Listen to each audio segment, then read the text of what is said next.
Cher 2020, tu as été si difficile à aimer. Tu nous as immobilisés tous, et pourtant, je me sens fatiguée, comme si j'étais revenue d'un long voyage. Un voyage en moi, à la recherche d'une base de sécurité interne, qui resterait à température alors que tu nous prives de la chaleur des contacts entre nous. Un voyage exploratoire, profond, à la recherche d'un coffre-fort, d'une confiance de base plus solide. Tu m'as appris à trouver refuge en moi, à enfin aimer habiter mon propre corps. Tu m'as appris que quand tout part en vrille, c'est là que je peux trouver du réconfort.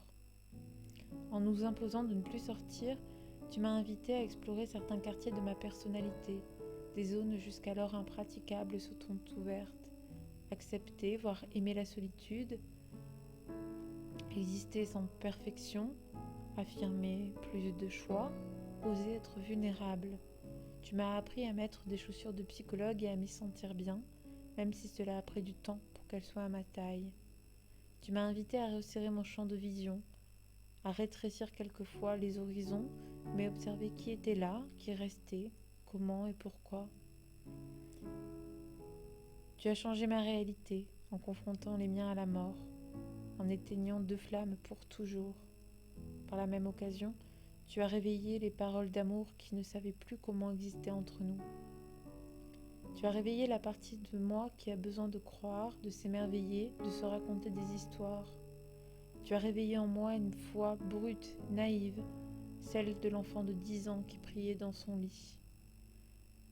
Tu m'as proposé un été léger sous le soleil qui m'a vu grandir. Tu m'as aussi montré comment aimer quelqu'un, simplement, doucement, sans feu d'artifice. Tu m'as aussi appris que j'étais capable de supporter le manque quand il est parti. Tu m'as donné la chance de partager quelques ultimes éclats de rire avec des résidents épuisés que tu as fini par laisser partir. Je dois t'avouer que tu m'as demandé de tricher parfois pour assurer des patients, petits et grands, parfois tout aussi apeurés que moi. J'ai parfois fait mine d'être sûre alors que je n'en savais rien.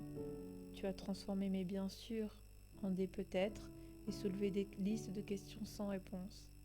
Tu as par-dessus tout renforcé ma vocation, celle de guider les autres dans cette exploration, partir à la chasse de leurs trésors en assumant encore ma propre quête. Tu m'as appris à rencontrer la différence, la maladie, le handicap. Tu m'as montré que dans des moments de souffrance très vive, écrire m'aidait à en adoucir l'amertume. En bousculant tout sur ton passage, tu m'as donné 1000 raisons d'aimer vivre. Alors merci pour ces leçons 2020.